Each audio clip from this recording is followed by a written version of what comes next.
Hi hello namaste అండి. నేను మీ Kalyani. Welcome to my channel.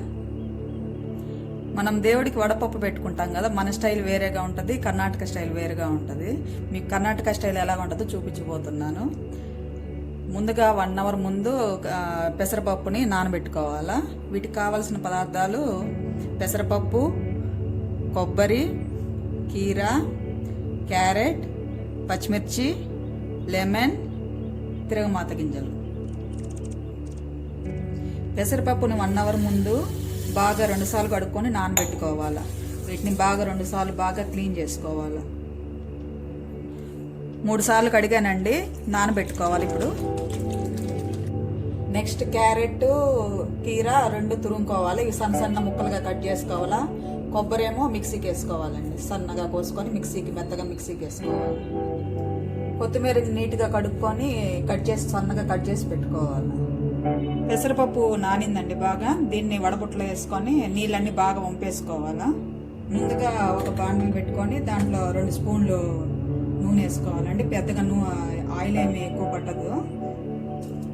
తర్వాత ఈ తిరగమాత గింజలు ఉన్నాయి కదా, ఇవన్నీ దాంట్లో వేసుకొని ఫ్రై చేసుకోవాలి.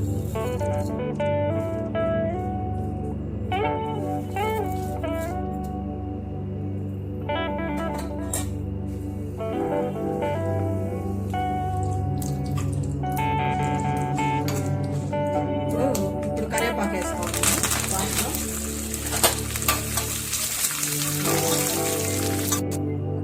ఈ చల్లారేలోపు మనం పెసరపప్పు అదంతా మిక్సింగ్ చేసుకున్నాము. ఇవన్నీ ఇలా రెడీ చేసుకోవాలండి. ముందుగా ఈ నానిన పెసరపప్పుని బౌల్ వేసుకున్నామండి.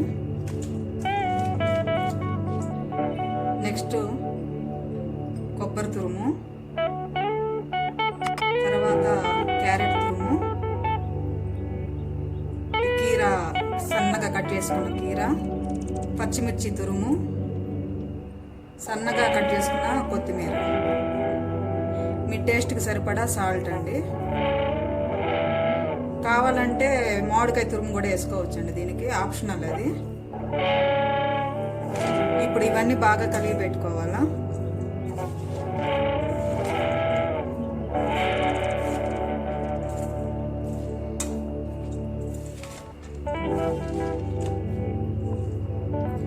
ఇప్పుడు నిమ్మరసం పిండుకుందాము. పులుపు ఎక్కువ కావాలన్న వాళ్ళు ఇంకొంచెం వేసుకోవచ్చు.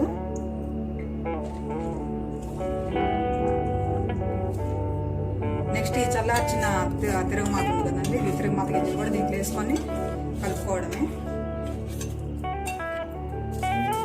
దీన్ని కూడా బాగా కలుపుకోవాలా.